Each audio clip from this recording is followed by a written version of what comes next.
bạn à số em ônនេះគឺជា11 GTO 11 GTO នឹង28គឺបាសនេះថ្ងៃមុនយើងបានថតតាក់ទងទៅលើបញ្ហា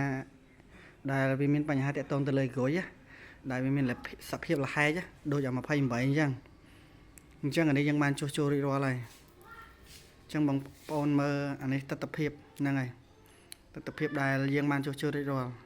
ហើយនេះគឺទស្សនភាពដែលយើងអត់ទាន់បានចុះចូលចឹងបងប្អូនមើលទៅនឹងអានេះក៏ដាច់លហែកដែរ28 3គ្រឿងគឺ28មួយគ្រឿងគឺ11អញ្ចឹងពួកអា28នេះគឺវាមានអេហ្គុយតាំងពីដងលើដល់ដងក្រោមដល់ហ្នឹងហើយដល់តាំងពីក្រោមដល់លើអញ្ចឹងអានោះមានតែលើទេក្រោមមិនមានទេអានោះគ្រាន់តែជាដងបឆោតឬក៏ដងតឲ្យបានខ្ពស់ឬក៏ជះបានឆ្ងាយអញ្ចឹងណាអញ្ចឹងបងប្អូនហ្នឹងហើយដែលមានតម្រូវការទៅលើការជួសជុលប្រភេទ 11G2 នេះដែលមាននេះគឺសភាពដែលយើងបានជួសជុលរួចរាល់ណាគឺវាមានសភាពស្អាតគឺសឹងថាបងប្អូនមើលមិនដឹងថាជារបស់ដែលជួសជុលហ្នឹងយើងនិយាយត្រង់ហ្មងហើយបងប្អូនមើលដល់សភាពនេះ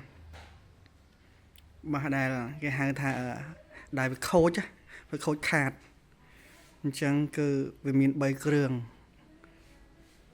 អញ្ចឹងបងប្អូនកុំភ្លេចចង់ជួសជុលតាក់ទងទៅលើប្រភេទ LD 28ឬក៏ 11G2 ឬក៏តាក់ទងទៅលើប្រភេទ LD ពួក menu 5 Go ក៏ដោយ